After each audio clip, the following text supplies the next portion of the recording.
Tim Hayward lives in Cambridge, England. He's the proprietor of Fitzbilly's, a Cambridge institution, an author, food critic for the Financial Times and a broadcaster. He's also the best dinner companion you'll ever have. The conversation is fast, varied and fascinating. But this time I catch up with Tim from the other side of the world and not the other side of the table. We talk about being dads, food, social media and look forward to better times ahead. I'm Brett Farrell and this is The Lock-In. Outside looking in, it looks like you've escaped those normal teenage years. Yes, up to a point. Yeah, okay. Up to a point. Oh my God, you are normal. Well, no. I mean, there's none of the sort of hormonal craziness. But then, she's at an all-girls school. Like most women of her age at the moment, she's enormously. Actually, she's like every other private school girl I ever met, or every other private school boy I ever met, which is they can't work out which way is up until they're 20, to be perfectly frank. but in my day, it was just tortured hopelessness. These days, they've got a name for it. Yeah. So it's strange. I mean, it's kind of it's the teenage stuff, the hormonal stuff is massively on the agenda all the time, but doesn't seem so torturing because it's being talked about. But how's she keeping busy in this lock-in? What have you got her doing? Oh God, ludicrous things. So she loves to cook anyway. So she just finished doing cinnamon buns yesterday, which she's been meaning to do for ages. Which is she was doing them as sourdough, so it's quite a complex process. It takes some time. Wow. And we've always cooked together. So she does the science as she's doing the cookery, which is great. Her school is doing tremendous work at the moment. I mean, she's got 4 screens on her desk at the moment, and she's doing advanced maths and engineering and that kind of stuff. So basically, the kids are about 14,000 times more competent than the teachers. Oh my God. So she's got they've got one screen for the teachers and one screen for the homework they're doing. They've quite possibly got a very small screen playing the Disney Channel, and there'll be a phone on the corner of the desk where they're all back chatting to each other around a chat group. And you walk into it and you go, I'm just about competent to realise that this is beyond me. but they seem cool. But I think I've asked the wrong question. I mean, what's she doing to keep you busy during the lock-in? Yeah, exactly that. That's exactly that.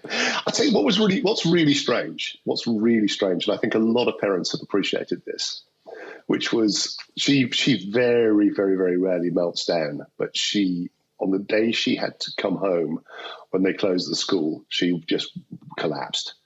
And I don't think I've ever really seen her like that. And I kind of suspected, I could kind of see something was coming, and I couldn't work out what it was. And she couldn't really articulate it. And then it was sort of, over the next few days, we talked and talked and talked. It seems like she said, Dad, school is like everything I know. Yeah. And she sort of had this kind of meltdown. And I think so many adults had thought, oh, this is great. They're coming up for the Easter vacation anyway, so it'll just be like one long holiday for them, the little bastards. Look, my God, I bet they're going to love this. It's going to be really difficult for us to get them to do any work. And what's been quite sobering is you realise that I was trying to think what it would be like for me. And it would be pretty much like, not only did the entire writing business stop itself overnight, but they didn't let me talk to anybody on email or social media. I mean, it really is that kind of level of because I know they're all on their devices all the time. Yeah. But to freelancers like me, I mean, I really do live my life through digital, and whereas there's so much physical face-to-face personal interaction in a school. But what about for you though, Tim? What's it been like? I guess Fitzbilly's is shut down. Right? Yeah, so we've shut down the shops parts and the restaurants parts. Yep. So anything where it's a sort of a public facing function is gone. But we have a large commercial scale bakery, taking a ton of flour every week and turn out thousands of loaves of bread from big ovens, and I had a dozen staff there. So we've turned everything. We started thinking initially about doing our own distribution system because we have some vans. And then we just thought, actually, no, we don't want to expose our people to it. We don't need to. And there are lots of other people doing distribution. So there are There are volunteer groups doing it. There's government stuff getting organised now. There's a whole network of small independent retail shops out in the villages around Cambridge who we were serving with wholesale anyway. So they all massively upped their orders as people started to lock in. So we just said, okay, we're going to have to keep the bakery open and just keep making this stuff and shipping it out as long as we possibly can. The staff are all on board with that. We've split them in shifts so that they can continue to do their job and continue to get paid, and that's fine. The government here has stepped in to this thing called furloughing, where basically the government's going to pay 85% of their wages, but rather than doing it via a sort of public dole system, we're going to continue to pay the staff, and the staff and then the government will reimburse us. So we become So we've opened a small home office for the HR function of what we do to basically keep the management of our staff payments going through, which means that somebody in a government office isn't trying to do that. Yesterday, the government announced. No, 2 days ago, the government announced similar help for self-employed people and freelancers. Must have been a load off your mind there. Well, it wasn't a load off my mind because I have a second form of income through the restaurants. So our restaurant isn't big enough to get government help other than on the salaries of the staff. And my freelance work isn't big enough to get is not my major income. So I don't get help on that either. So actually we personally won't get any government money. But we pass a lot through, and that's good. That's great for everyone. We'll be fine. We've got enough to live on. Probably seems a bit trite to be talking about losing a bit of a freelance income from some restaurant reviews, but what's that like at the moment, not having the ability to go out and eat and be part of society in that way?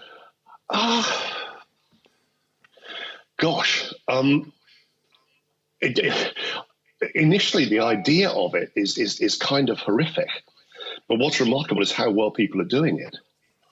I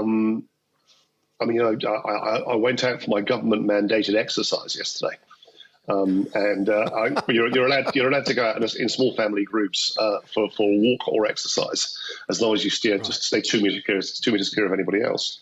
And the streets. I mean, we're a small country town. The university have sent everybody home, including all staff, faculty, everybody else. So there's nobody in the town. And keeping 2 meters away would be a benefit, frankly. I can't get within 100 yards of anybody. But yeah, it's weird. But then everybody sort of got into the hunkering down. Last few days have been really sunny and beautiful, so people have been sort of sitting outside their front doors and things, but really staying away from each other. Yeah. But I'm looking out of my window now, and unbelievably, this is so bloody British. 3 minutes ago, it started to snow. Oh, God. Can you send me a picture out your window? I'd love to see a photo of that. That would be kind of cool. It's not enough, frankly, for it to stay on the ground. But there was just a flurry. But I'm just sitting here thinking, the one thing the English, I think the English can handle plague. I think we can handle the total breakdown of society and the melting down of capitalism. But snow, man, we're fucked. Leaves on the track. Leaves on the track, that's it. It's all over. I remember that from my many years there. And with one thing I'm seeing here in Australia is a lot of the really, really good restaurants that you usually have to wait a while to get into have flipped the business model. They've moved into home delivery and pickup, as in takeaway. Yes. Some really great starred restaurants now get some takeaway. How about you guys? Well, that's working well in London. It's working really well in London because obviously there are a lot of restaurants like that there.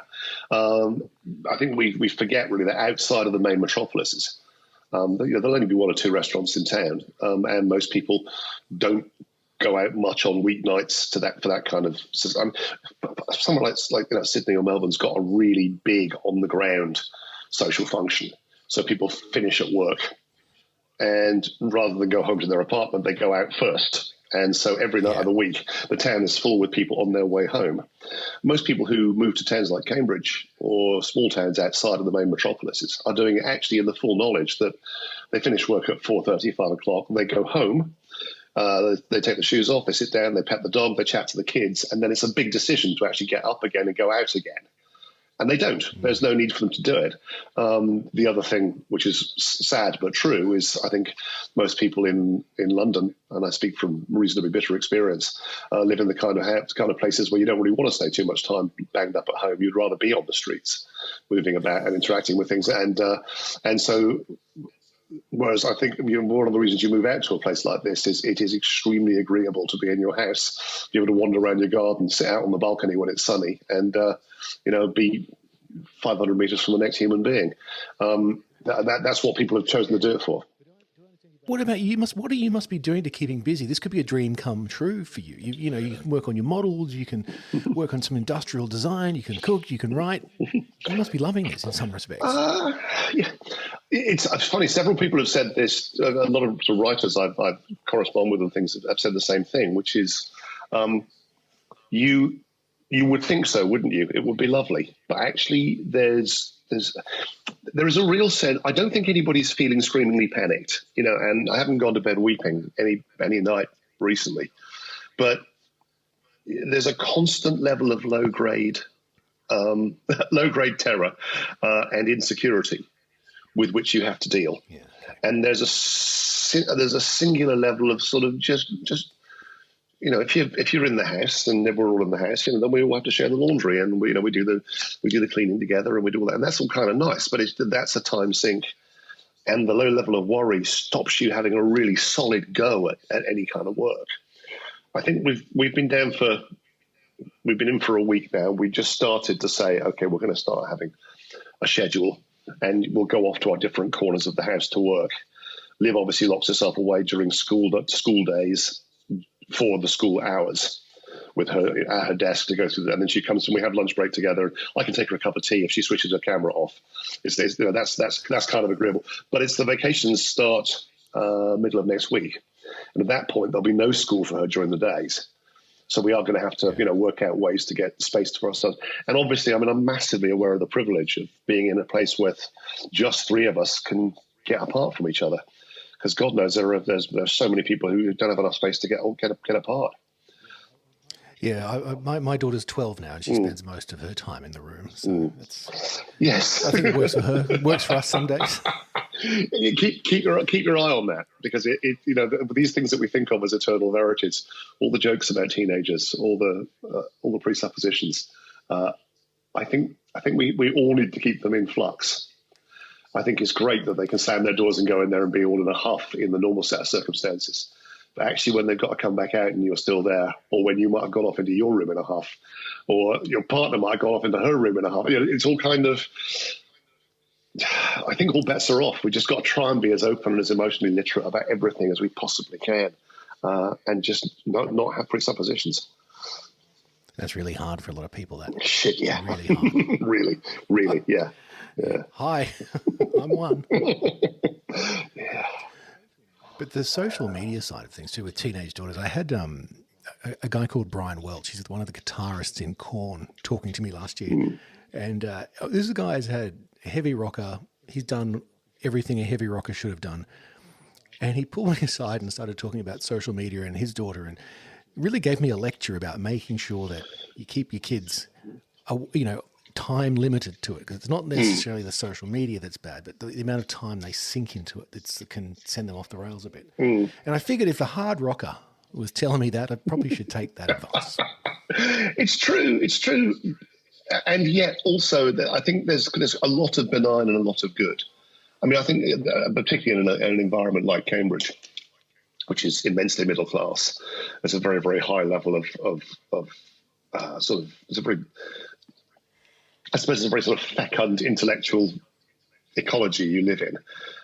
But, you sit there listening to people banging on about, little Jocasta goes into a room sometimes with a pile of books. I don't see her for 2 months. And everybody gives her a great round of applause. And you think, well, okay, yeah, but, the kid who goes in with Call of Duty and disappears for 3 hours is a lot less of a problem than little Jocasta, who's going to turn out to be not only highly educated, brilliantly privileged, but a psychopath. So it's interesting. I think they go to social media as teenagers have always forever got into ways of creating their own spaces and their own worlds. I don't think it's not the technology. It's what you do with them around it. I mean, if your kid spends their entire life with their head in it, it's fine as long as on the outside they're warm and secure and safe, and the world and the environment that you give them is such that if something bad goes on in there, they come back out to you. Yeah. Well, that's true. But the social media side of it, I think, I think we could safely describe ourselves as two, middle-aged heavy rockers, men, yes, heavy rockers, overprivileged. But the greatest irony of saying all about this social media in the teens is that you and I met on social media. It's social media that caused us to have dinner one night. Yeah, just absolutely. Spent hours talking. So it has a force for good. It's a massive, massive source for good. I think on balance, it's an enormous source for good. But I mean, gosh, who knows? I mean, 85 years ago, you and I might have been a couple of geezers sitting in our club, smoking a cigar, drinking a brandy, and talking. Our daughters like jazz. They're flappers. Terrible. And look at all the good stuff. There wouldn't even be heavy rockers if those flappers hadn't liked jazz against what their fathers thought was better judgment. So it's I wouldn't say it's a no-win situation, but it's history repeating itself. And the only thing you never learn from history. It is a no-win situation. Yeah, I'm perfectly happy to admit that. The old never win. But it's the rule, isn't it? and what? Yeah, well, no. Yes, husbands and old never win. So, Tim, I'm actually somewhat optimistic about the situation the world finds itself in right now. And I think we're going to get through this eventually, and we can argue about how long it takes.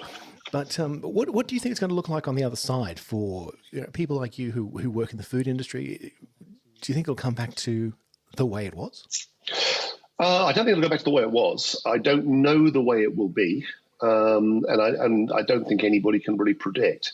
I think there's always going to be a social function of eating.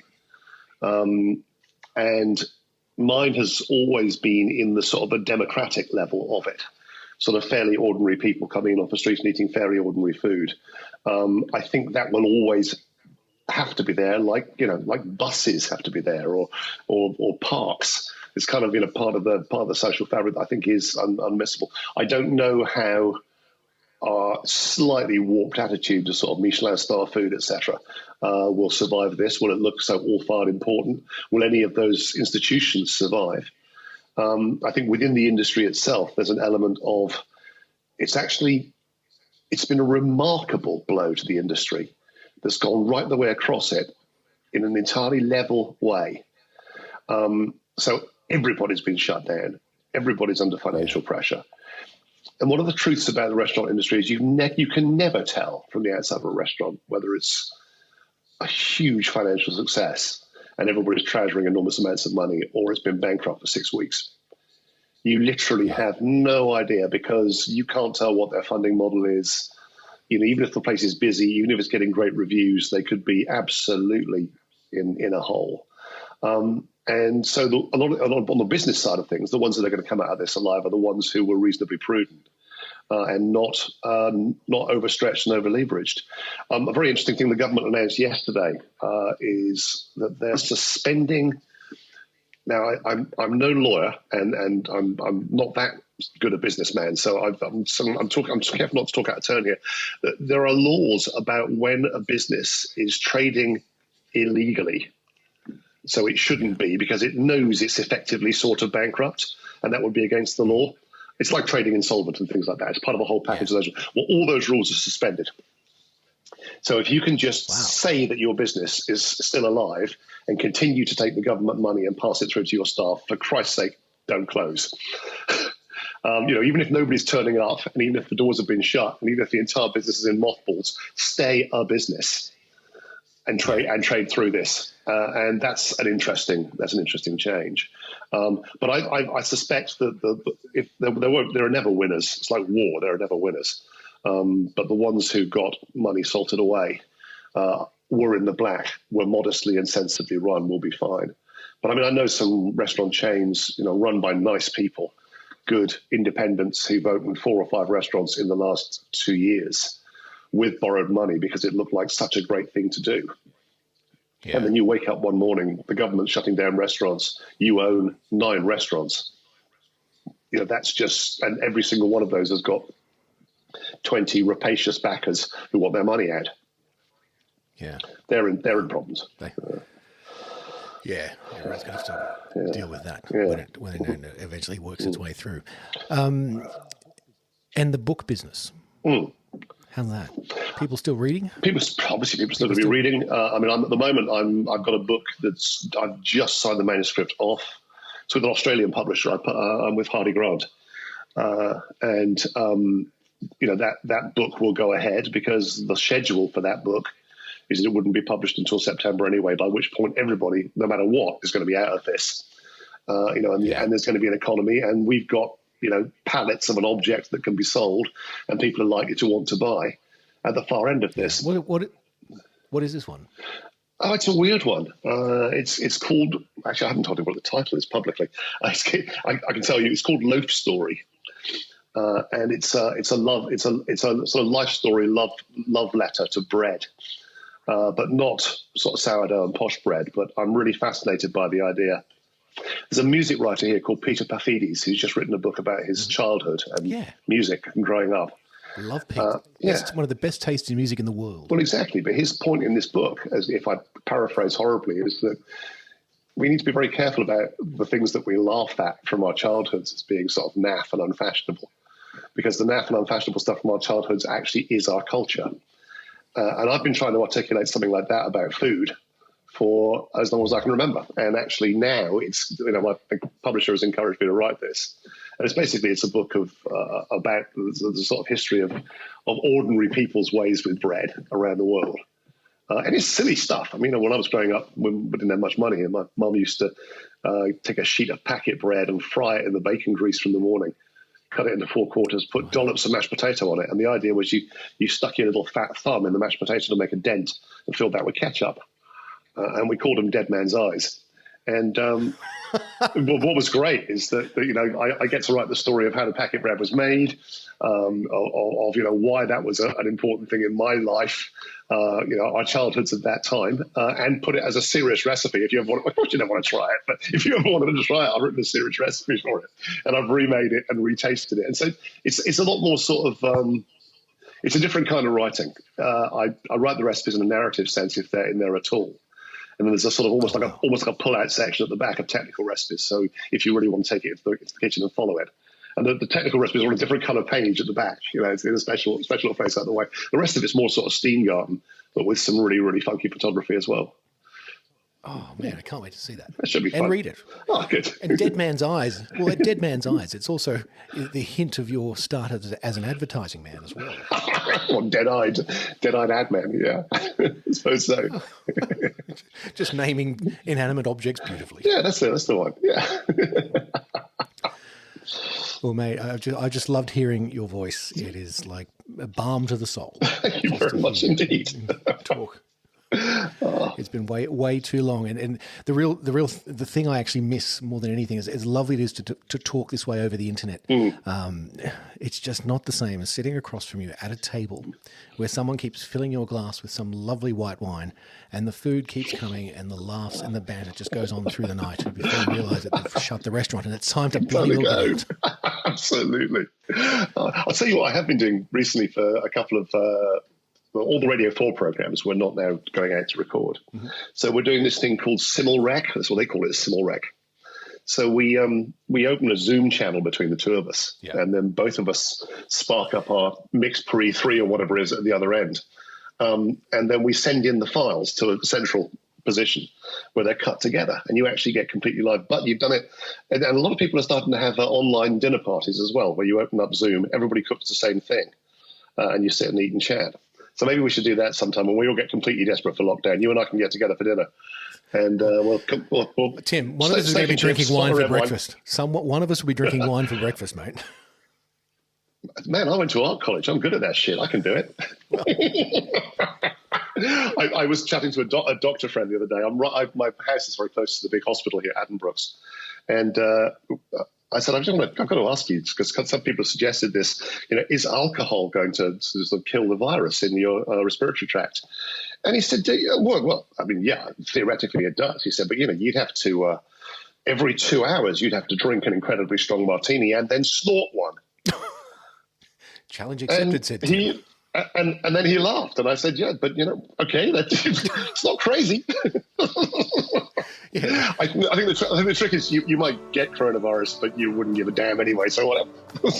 You probably wouldn't know whether it was the martini or the actual side effects. Exactly. Yeah. Well, mate, I better let you get going with your day. I imagine what is it there? I will do. Now? And it is early. Yep. So I'm about to start writing. So have a good evening. Thank you, Tim. To you and yours. I'm Brett Farrell, and this is The Lock-In.